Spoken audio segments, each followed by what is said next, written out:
Sudut Dengar Parlemen.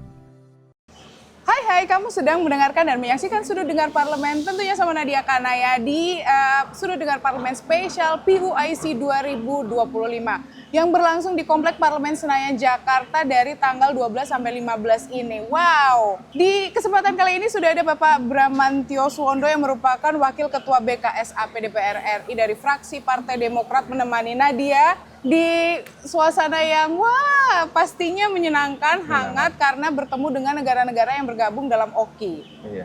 Agendanya sudah panjang dan Bapak berada di salah satu komite yang cukup sangat menarik, yaitu tentang politik dan hubungan luar negeri.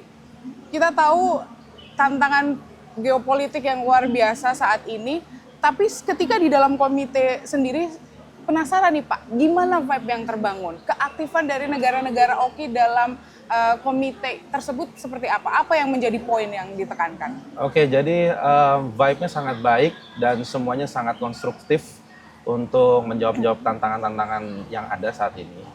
Isu yang muncul waktu komite politik dan hubungan luar negeri ya salah satunya poinnya adalah tentang Palestina. Palestina tetap harus walaupun kita persuarakan. tetap di Palestina Komite tetap juga. pada Palestina bahwa kita menyerukan aksi kemanusiaan dan gencatan senjata untuk diterapkan. Dan yang kedua adalah mengenai memperjuangkan hak-hak dari kaum muslim minoritas di negara-negara. Maupun negara-negara muslim maupun juga negara-negara yang berbasis sekuler. Jadi itulah yang dua poin yang muncul yang kuat. Dan poinnya yang ingin saya tambahkan mengenai memperjuangkan hak-hak kaum minoritas muslim itu adalah bahwa setiap kaum minoritas muslim ini harus diperjuangkan memiliki hak-hak yang sama seperti warga negara lainnya. Dan kita mencoba untuk melakukan tindakan-tindakan preventif agar tidak ada yang disebut diskriminatif secara struktural yang disponsori oleh suatu negara melewati undang-undang ataupun kebijakan pemerintah. Dan kami semua di negara-negara OKI ini sangat percaya bahwa development ataupun juga pertumbuhan ekonomi kesejahteraan hanya bisa dicapai dengan kestabilan. Jadi kalau suatu negara memiliki hubungan yang stabil dengan kaum minoritasnya dan kaum masyarakat muslim tentunya sangat baik untuk pertumbuhan suatu negara tersebut. Tapi sebenarnya kalau Bapak tadi menyampaikan ingin memperjuangkan hak-hak minoritas dari berbagai anggota, bentuk apa yang menjadi kekhawatiran diskriminasi atau muslim ini menjadi minoritas? Apa bentuknya? Ya, salah satunya seperti isu yang ada di Myanmar ya, Rohingya ya. Bagaimana mereka di saat terkena kondisi bencana alam dibombardir dengan begitu parahnya. Dan yang selanjutnya adalah bagaimana masyarakat minoritas muslim di beberapa tempat masih dianggap sebagai second class citizen, oleh karenanya tidak bisa memiliki akses terhadap basic necessity seperti untuk mata pencarian, air, dan segala macamnya. Nah, ini adalah basis dasar kehidupan manusia menurut saya, yang terlepas dari agama. Dan kita harus menghormati itu, dan setiap umat manusia menurut saya terlepas agamanya apapun, termasuk muslim, memiliki hak-hak dasar yang untuk bisa mengakses itu. Dan kita mencoba menuliskan apa yang menjadi dasar-dasar yang perlu kita jaga, dan nantinya kita juga bisa berlanjutkan di parlemen-parlemen kita semua, di rumah-rumah kita, dan selanjutnya bisa menjadi satu suara full tentang isu ini di tingkat kancah global. Dan artinya ini juga masih akan dibawa ke kancah global, event-event internasional lainnya untuk disuarakan kan? Di luar dari OKI tersebut. Bagaimana dengan masuk di politik? Kita juga tahu dengan gejolak politik secara luas gitu. Negara-negara yang masuk dalam PUIC, yang masuk dalam OKI ini merupakan negara-negara yang sedang berkembang. Bagaimana menghadapi hal tersebut, Pak? Ya, itulah kenapa Mbak Nadia kita mengusung tema Good Governance and Strong Institution. Jadi kita sebagai tuan rumah menginginkan isu-isu selain politik, yaitu isu tentang ekonomi, bagaimana kerjasama, kesejahteraan ini kita bisa bangun melewati good governance dan strong institution. Karena sebagaimana kita ketahui 60% negara-negara OKI masih terkategorikan negara berkembang. dan juga memiliki income per kapita yang relatif masih rendah. Ya. Sehingga beberapa perjuangan-perjuangan politik juga belum begitu kuat.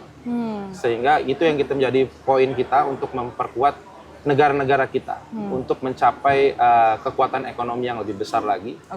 Sehingga ke depannya nanti apa yang menjadi arah politik maupun juga keputusan suara politik dari negara-negara OKI ini semakin relevan dan semakin kuat dan semakin dipandang oleh negara dunia internasional. Itu yang kita coba capai dan ke depannya.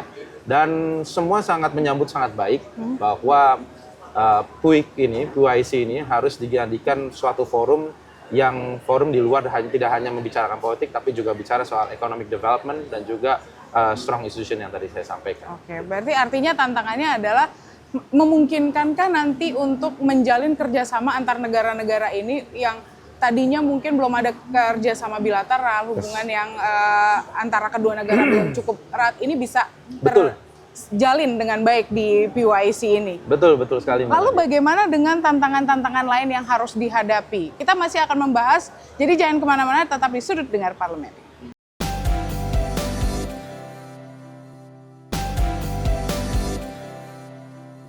Kembali lagi di Sudut Dengar Parlemen, masih sama Nadia Kanaya dan Pak Bramantyo. Mau membahas soal kemungkinan untuk membangun kerjasama luar negeri. Ini gimana Pak? Kalau Bapak melihat dengan PUIC ini, kemungkinan untuk membangun kerjasamanya seperti apa? Bilateral, kerjasama bilateral ini? Sangat baik ya. Dengan kegiatan PUIC ini kan ada sekitar 400-an delegasi dari 30-an negara, 38 negara OKI.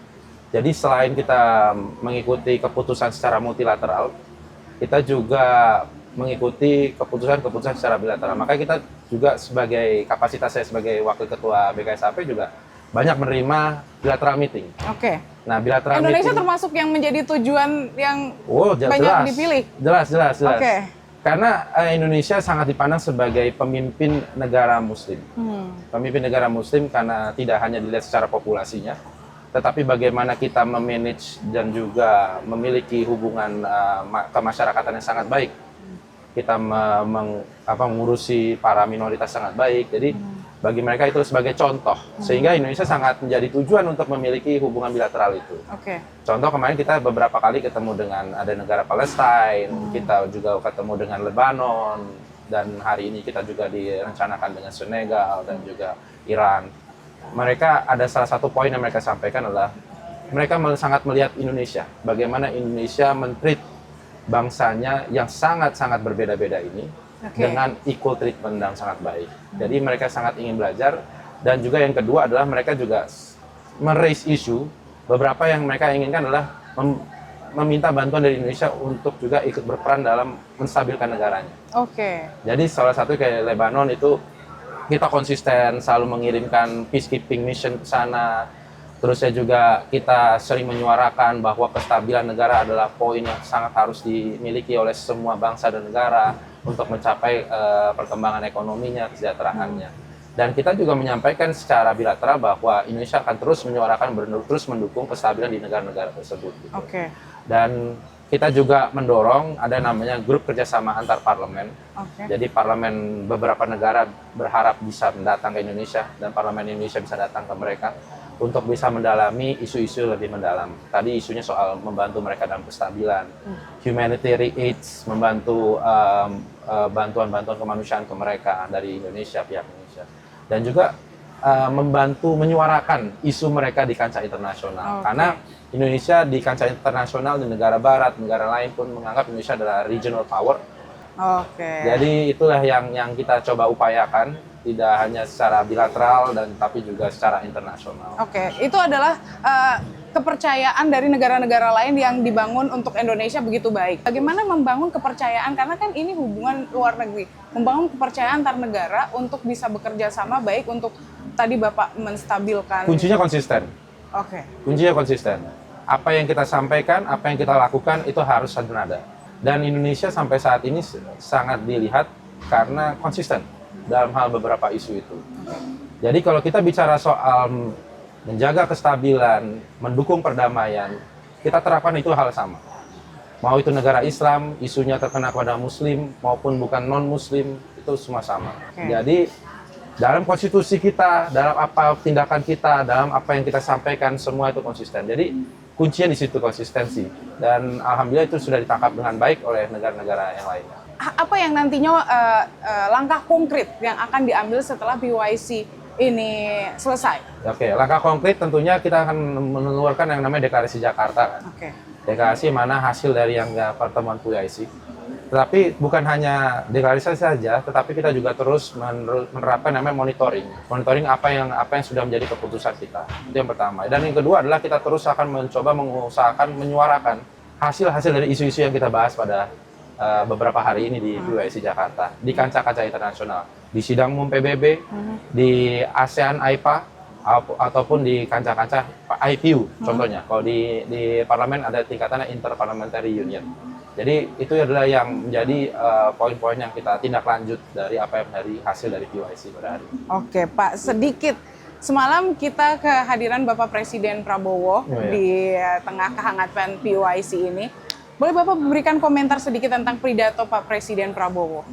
Apa yang menjadi pidato Pak Presiden Prabowo sudah menggambarkan semangat kita semua. Oke. Bahwa kita harus menjadi kaum muslim yang menjadi rahmatan dari seluruh umat manusia. Dan yang kedua adalah kita harus bekerja tidak hanya dalam artian menyampaikan secara diplomatis, tapi act now. Oke. Jadi action apa yang penting. actionnya? Jadi yang Action disampaikan yang oleh Pak Prabowo kami sangat setuju bahwa action yang sangat penting. Itulah mengapa ada beberapa rekan-rekan dari teman-teman kolega dari negara-negara yang menyampaikan harapan bantuan dari Indonesia. Kita memberikan bantuan peacekeeping mission, kita juga humanitarian aid, dan kita juga menyuarakan. Jadi itulah poin-poin yang kita coba teruskan, dan harapannya kita di seluruh negara-negara OKI kita stand as one voice untuk kebersamaan kita dan juga kekuatan kita dan keuntungan bagi kita semua. Oke, baik, terima kasih Pak Prabowo sudah hadir. Kita masih akan membahas soal PYC ini, tantangan dari ekonomi kemudian lingkungan menjadi isu yang sangat penting dan dibahas dalam PYC 2025. Jadi jangan kemana-mana, tetap di Sudut Dengar Parlemen.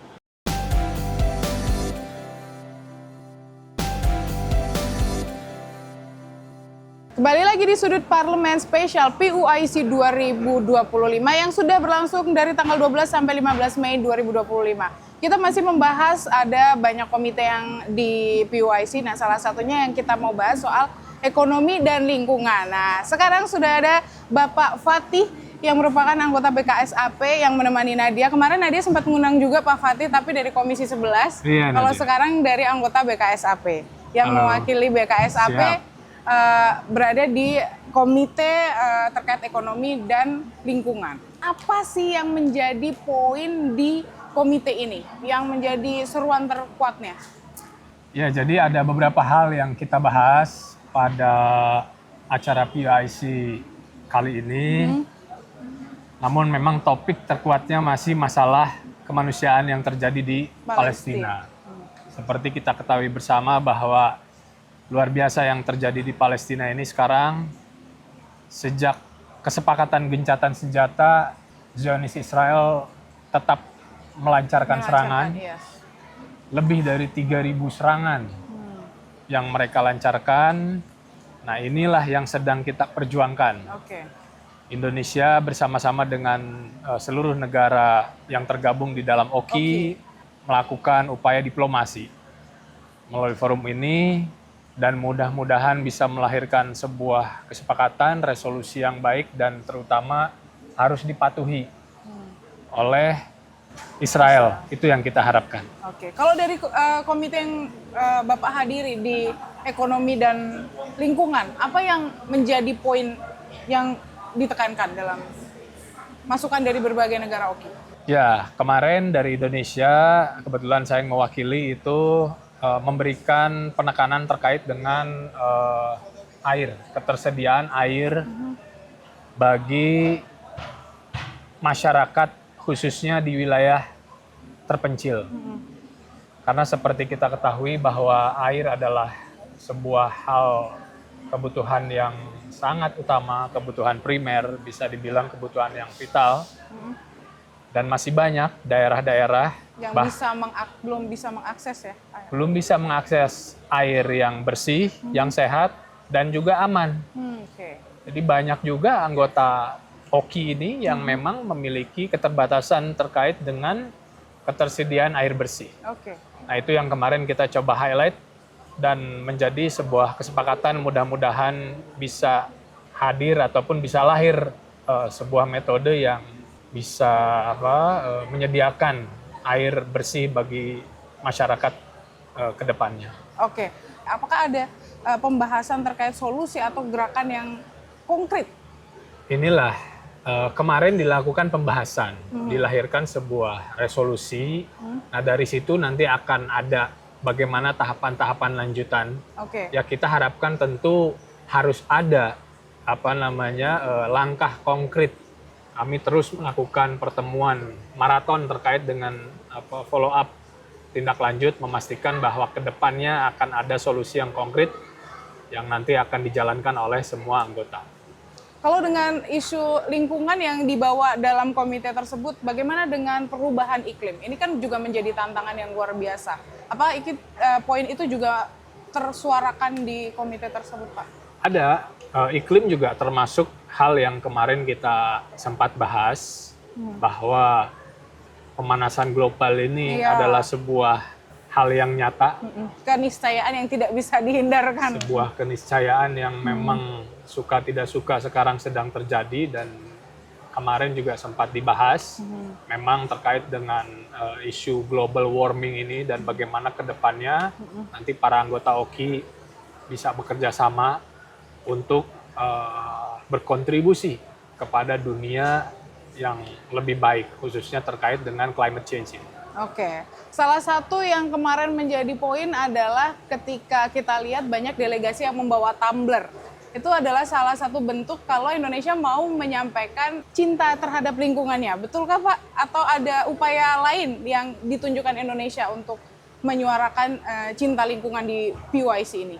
Betul. Jadi tumbler air ini adalah souvenir yang diberikan kepada seluruh delegasi. Ini bukan hanya memberikan contoh, tetapi mengajak. Kita mengedukasi dan kita memberikan jalan gitu. Dan banyak dipakai, kita senang juga gitu. Jadi tentu pengurangan produk-produk plastik ataupun produk-produk yang akan lama diurai oleh bumi ini yang harus kita lakukan, dan betul sekali itu adalah sebuah bagian daripada upaya kita yang mudah-mudahan bisa memberikan kebiasaan baru ke depannya. Kalau selanjutnya kita ngomongin soal ekonomi nih. Kita tahu kalau ada perang dagang ya Pak. Nah ini pemberlakuan dari tarif Trump yang kita kenal dengan tarif Trump ini pasti sedikit banyak memberikan impact. Bagaimana negara-negara OKI ini untuk melihat kemungkinan dan menyikapi dari tarif Trump ini? Adanya additional tarif bagi barang-barang yang masuk ke Amerika Serikat, ini menjadi poin daripada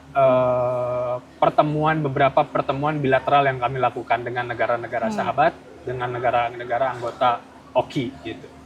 Bahwa sebuah hal yang bagus seperti yang waktu sudah saya sampaikan pada wawancara kita sebelumnya, bahwa this is the time. Ini adalah waktunya. Karena orang lain juga nyari pasal alternatif. Kita nyari pasal alternatif. Terkait dengan tarif ini hampir menjadi topik dari pertemuan-pertemuan bilateral yang kita lakukan. Jadi betapa negara lain pun sedang semangat untuk mencari pasar alternatif. Dan kalau nyari sama nyari kan ketemunya akan cepat gitu. Nah kita masih mau membahas soal PUIC ini, jadi jangan kemana-mana, tetap di Sudut Dengar Parlemen.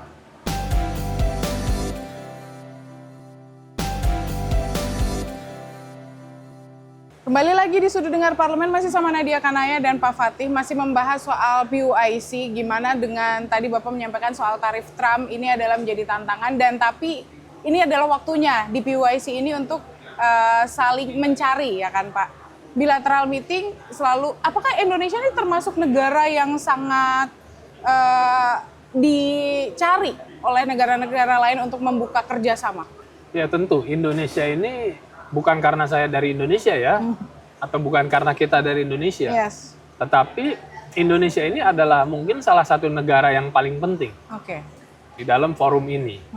Dan bukan juga karena kita hostnya, tetapi karena memang jumlah daripada penduduk kita yang paling banyak, kemudian juga sumber daya yang kita miliki, sehingga relatif menjadi sebuah sasaran kita ini, sasaran daripada pasar alternatif. Banyak sekali terutama industri halal yang memang mereka ini expect kita bisa masuk. Timur Tengah contohnya menginginkan kita supaya lebih lebih mendalami pasar mereka. Negara-negara di Afrika juga memberikan peluang bagi kita, sehingga kedepannya sangat optimis dan ini merupakan sebuah forum yang baik menurut saya. Kalau kita lihat selama ini kan kita kayak impor susu atau mungkin daging kita masih dari negara-negara Eropa gitu. Apakah memungkinkan juga dengan adanya PUIC ini kita bisa melirik ada kemungkinan kita bisa melakukan impor atau kerjasama untuk mengalihkan yang selama ini kita bergantung ke Eropa bisa ke negara-negara OKI ini, Pak? Ya, tentu harus dilihat secara spesifik karena setiap negara itu memiliki potensialnya landscape yang berbeda-beda. Namun yang lebih kita soroti itu adalah peluang bagaimana produk Indonesia bisa keluar, bisa ekspor gitu. Jadi kalau misalnya urusan yang tadi terkait dengan susu dan lain-lain memang mungkin tidak di negara-negara OKI. Tetapi bagaimana negara-negara OKI ini kemudian bisa menjadi tujuan pasar kita, tujuan ekspor kita. Jadi seperti kita ketahui bahwa Timur Tengah ini mereka rely on import. Artinya hampir semua produknya ini adalah diimpor. Nah ini bagaimana kita supaya bisa mengisi ceruk itu gitu. Jadi kita juga menjadi salah satu justru kita mencari positif surplus daripada neraca perdagangan. Artinya kita harus bisa banyak ngekspor itu ke negara-negara itu. Baik. Kalau kita lihat Pak dalam bidang ekonomi ini kemungkinan kayak dari OKI sendiri ini di negara-negara OKI ini untuk melakukan perdagangan masih 19%.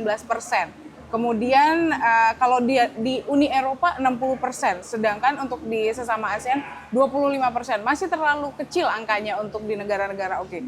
Dengan PUIC di Indonesia di tahun 2025 ini, apakah ada kemungkinan kita bisa menaikkan angka perdagangan di antara OKI ini? Ya harus, inilah salah satu tujuannya. Ya? Iya, artinya inilah adalah kesempatan kita dan juga bonusnya ini terkait dengan trade war yang sedang ada ini. Tarif yang ditetapkan oleh Amerika Serikat ini justru menjadi enabler. Jadi semua negara ini sekarang saling mencari kan gitu. Ini adalah sebuah berkah di dalam kekalutan lah gitu, blessing in disguise kan begitu.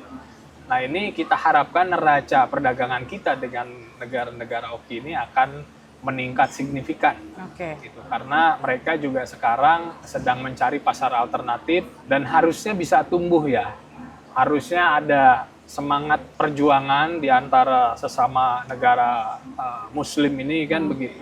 Kalau bisa dagang, saling beli-membeli daripada anggota OKI ini kenapa harus keluar kan gitu. Jadi saya optimis kedepannya ini mudah-mudahan insya Allah bisa meningkat neraca perdagangannya. Dengan berbagai sebenarnya kemungkinan dan keuntungan yang kita miliki adalah sama-sama memiliki produk halal ini akan lebih memudahkan untuk kita bisa ekspor maupun impor di negara sesama OKI.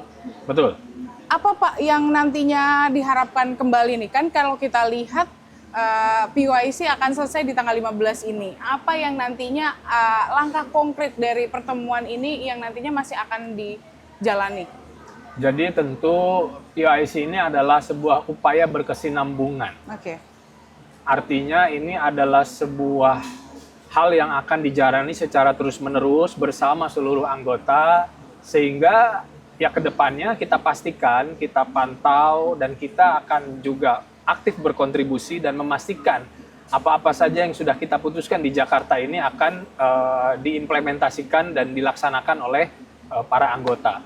Namun demikian bukan berarti setelah Jakarta ini selesai, kan ini akan terus-menerus. Sekarang kita bisa menjadi host, 1-2 tahun ke depan kan kita juga akan ikut menjadi delegasi di negara lain kan gitu.